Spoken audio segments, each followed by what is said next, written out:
Yes, welcome back. It's still the weekend show, and like we told you, it is the season. We're in the season of Christmas, and this is the period where erimeri na-akarị. Although even in the Igbo tụgharị ekeresimesi to okorosibite. You've not heard of it? It is in Ekeresimesi or Okorosibite, so all of them will go. So you're welcome. We want to look at the celebration and the lessons we should learn, or the kind of life that this Christmas should give us, and that we should actually live or learn from this season. Yes, and today we have, when it comes to Christmas, whether you want to believe it or not, it's actually a Christian tradition. Yeah.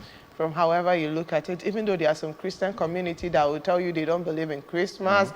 Somebody told me that he's a pastor, that he can tell me that Jesus was not born in December, that Jesus was born in July when he was born, blah, blah, blah, a lot of things. So I'm saying whatever your agitation, you can't dispute the fact that Christmas is a Christian tradition. Yes. It is mostly Christians that celebrate it. So today we're looking at the 2023 Christmas celebration.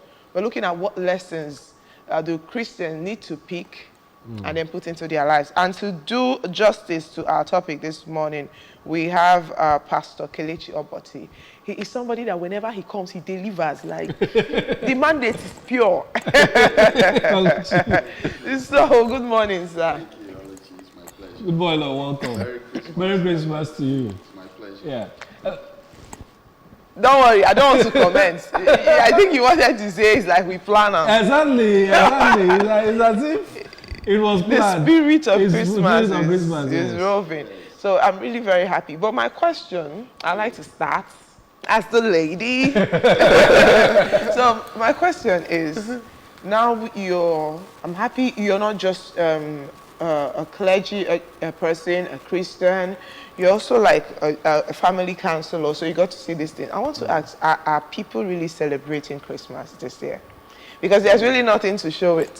So is it just me that is not seeing it and people are doing it? By this time, you're supposed to see people carrying bags and being packed. David, don't comment. You're staying close to students. You're staying close. Yeah, no, no responsibility. The thing is the priority of every parent. Even if they will not go home for Christmas, their children will come back. Oh, yeah. So I don't really count whether people are traveling for Christmas. But parks are empty, actually. Parks are empty. If you go to the market, everybody is walking around without buying anything. So my question now is, are people really celebrating Christmas? I would say yes. I would say yes to an extent. It might not be the way That we've been doing. we've been doing it, but people are celebrating Christmas is about remembering the birth of Jesus. And we are remembering it. We are recognizing that someone was born, the Son of God, Jesus Christ.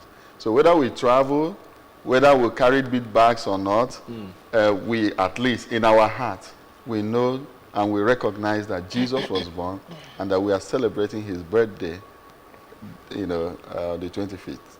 All right. Let's get into the discussion. You just said something that the Son of God was born, Yes. and that is the essence of Christmas. Yes. But let me say, to a Christian who is born into a Christian family, this celebration might be usual for him or her. But for someone who is not a Christian, can you do a kind of picture, show the person a portrait of why this Christmas is so big for Christians that they take it very serious? Yes. For someone who is not a Christian, what they see is the celebration, the rice, the Yes. gift, the holiday, travels, and the rest of them, But why it's important for them to key into Christmas is about Christmas is kind of God's good news to humanity, that there is hope for us, that no matter how difficult things are, there is hope. Before Jesus was born, there was no hope. There was like total darkness. The people were not more hearing from God. People were like shut out from God. Things were difficult for humanity. Our sins were killing us. But Jesus came and gave us hope.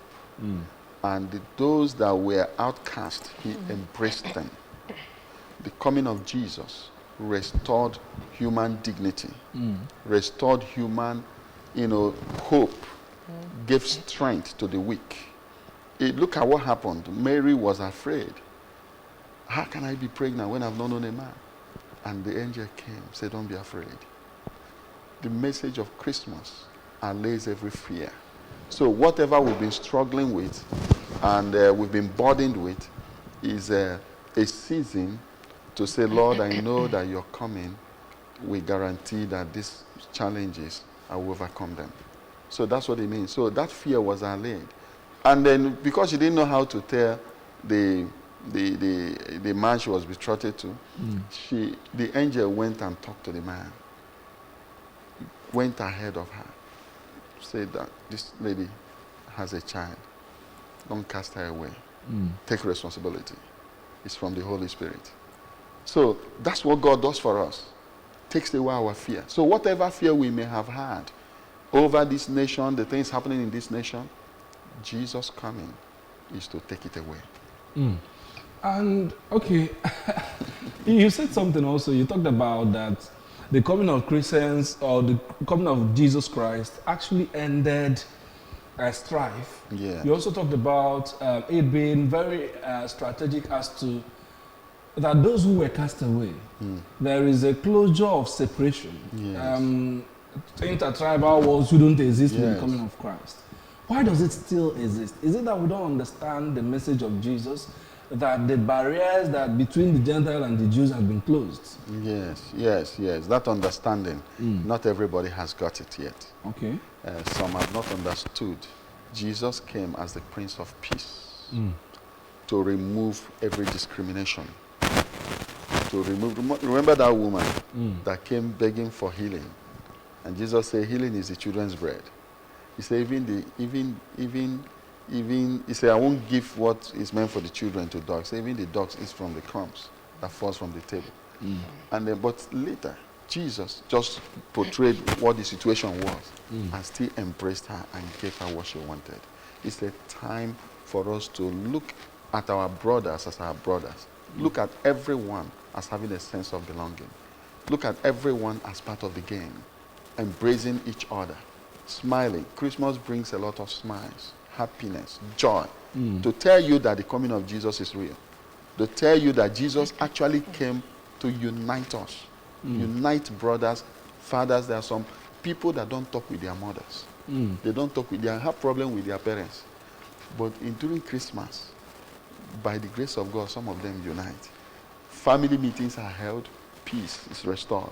So we should understand Christmas that way. So what's the best way to spend Christmas, like the best way that you can spend Christmas and you see, yes, Christmas 2023, I encountered Christ and whatever I did represented him. Why I'm asking is some people will say, go to the less privileged, do this, do that. But I would like to know, without bias, how do you spend Christmas? And at the end, you represented what it's supposed to happen. You represented what Christ would want to see during his birthday. Thank you very much. Very important question. How you spend Christmas, number one. He said a son is born and his name is called Emmanuel, meaning God with us. The best way to celebrate Christmas is to accept Jesus. Let him be with you. Accept him in your heart. Receive him. That's number one. He carries good news. He carries the joy you're looking for out there. He carries the peace you are looking for. He carries everything that you need. So embrace him. Receive him in your heart. That's number one. Number two, when Jesus was born, wise men went and gave gifts to him. It's a time to give. They gave gifts. There was joy, brightness everywhere, brighten the faces of others. Whatever you can lay hands on, you can give to someone. Extend love to one another. It's a time that God extended his love to humanity by giving his best his only son. And so we should extend the same love to others. And it's a time for forgiveness. God looked away from all the sins of humanity. He looked away. Even though everybody, even Herod, the king and all that, they were killing children and all that, innocent children. But God looked away and still gave his son. He didn't say, these people that are killing children, let me leave them to die in their sins. But he didn't do that. He still gave them his best solution, being Jesus. So that is it. Forgive, give, embrace Christ, and, extend love to others, make peace with people. That's the best way to celebrate Christmas. Make peace with people. Okay, so I want to add. Some people would argue that all my life I've trusted in the Lord, but now things are not working for me. Are you even sure? God knows I'm here. I'm telling you the kind of thoughts people have because of the hardship you get. So now, how is it possible that despite the hardship, where you cannot even afford to eat chicken, you cannot even afford even fish, because now fish is more expensive than beef. You can't afford anything, even rice. A bag of rice, in fact, some people's salary cannot even buy a bag of rice. Yeah, you're right.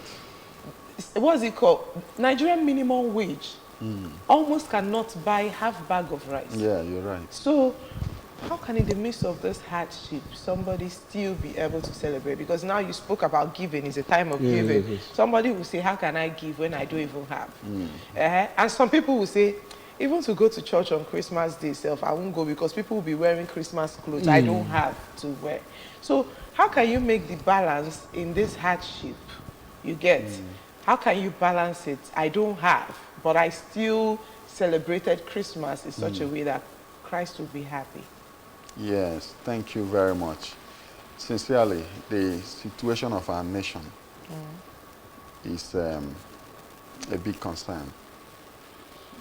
So much hunger right now, so much lack, frustration, high cost of things. It's a very big concern in our nation. It has never been a very drastic economic turn. And it calls for concern. That's why I talked about giving. Even in the midst of that, some people are having. Some people are getting. So many people are better than others. And that's why we are calling on those who are better than others to extend to those who are still struggling. There are those who can give. There are those who have more than they need. Even at that. No matter how difficult things are, there are still those who will not feel the difficulty. Yes. Oh, yes. And we are calling on those people to remember the less privileged. All right. Thank you. I think also, from another dimension that Oluchi is bringing is, for someone who has seen these difficulties, what would be the word of encouragement to that person? Yes. So as the person will not feel, look, it seems as if this God is particular for some people. And you know that there are situations where someone will even be collecting as a less privileged, and he's in his heart, if God had blessed me, I should be the person giving. Why is God forgetting me?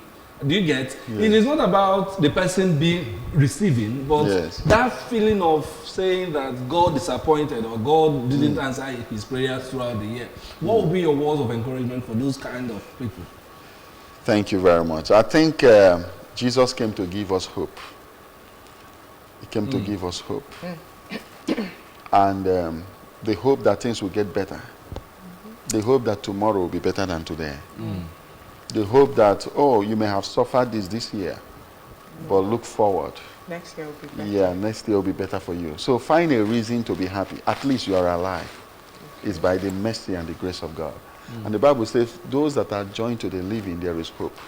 As long as there is life, there is hope. So in the year 2024, expect better things to happen. Happiness is a personal thing. Somebody may have all those things, he will still not be happy. But choose to be happy. Happiness is a choice. You know, I'm happy it's coming from you, a pastor, to say times are hard. Because most times when you go to church, it's as if the church is insensitive. Christmas is a time for the church to task and task and task. In fact, the one that trended last week was one Anambra pastor that said you cannot have 1 million in your account and you be giving God 5,000 naira. What is 5,000 naira? You get? I'm not disputing or agreeing with him. I'm just saying, Christmas, is it not supposed to be a time when the church will recognize that there are people in the church who can hardly feed? Yes. What can we do for them? Because it's more of a time when the church is tasking you. There is harvest here. There is bazaar here. Bring. At a point, I can tell you that I know a lot of people who don't like attending Christmas church when they go to the village, because the pastor or the priest will go seat by seat to recognizing the nata.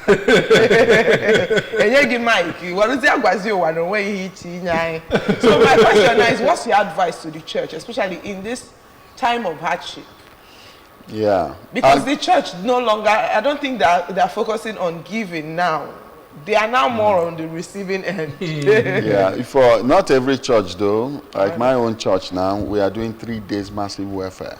Oh, wow. Today, tomorrow Sunday, and on Christmas Day. And we have been making announcement. Whatever you need, you don't have what to use to celebrate your Christmas, just come, pick what you want. And we are talking to those God has blessed. Bring something. Don't bring money. Bring food. Bring clothes. Bring shoes. Bring whatever somebody would need in this season. I believe that many churches will adopt that too, to reach out to the less privileged amongst them. It's important that we do that, because that's how some of them leave the church and start following, those who are out there. The tradition, they tell you they have a call. Because of hunger, because of no help in the church, no help, and they reach out to those big people. They look at them as paupers. So that is not the message of Christ. The message of Christ, say, whatever you do to the least of these brethren, you have done it for me. And what the Bible says, he that giveth to the poor lendeth unto God. And God will give him back whatever he gives him. Look, there's a big blessing in giving. People may not know. They look at those who are giving as though they are wasting money or they are showing off. But they are not. They are lending unto God, and God is giving them back. And I've done a personal analysis of those who have been giving, at least in my church. They have those who have been better every year. All right. Because of time, we would have wanted to extend this discussion, but in fact, this week will be about Christmas discussions and lessons to learn. Give us, in your final advice, your message, your Christmas message to our viewers. Thank you very much, David. My final advice is, number one, Christmas talks about the coming of Jesus. Embrace him, receive him. He's God's best gift to you, to humanity. Without him, you are nothing. If you reject God's gift to you, what else are you going to have? That's one. Two, Jesus is coming with packages of joy, peace, unity, love. Please practice these things. It's important. Anybody can be offended, but don't choose not to carry offense into 2024. Forgive, embrace love, embrace peace. Again, it talks about good news. It was good news. Expect good news. Good things to happen to you. 2023 may not have been the best of it, but believe God that 2024 will be better for you. Yes, so forgive, unburden yourself. Forgiveness brings unburden. You get to unburden yourself. That heavy anger that comes when you see that person you've not forgiven, you'll be lifted of those weights. Those are the best period. Those are the best ways for you to end 2023 and go into 2024 lighter, happier, and enjoying with people around you. All right, so Pastor wants to use this opportunity to wish you a very Merry Christmas, because we might not see you again till Christmas. So maybe when we go off, David, we'll get to find out the venue of the share. All right, guys, I'm really happy. Pleasure. I'm really happy you're impacting lives. All right, from now we'll go over to our breakfast news desk to bring you breakfast news this morning.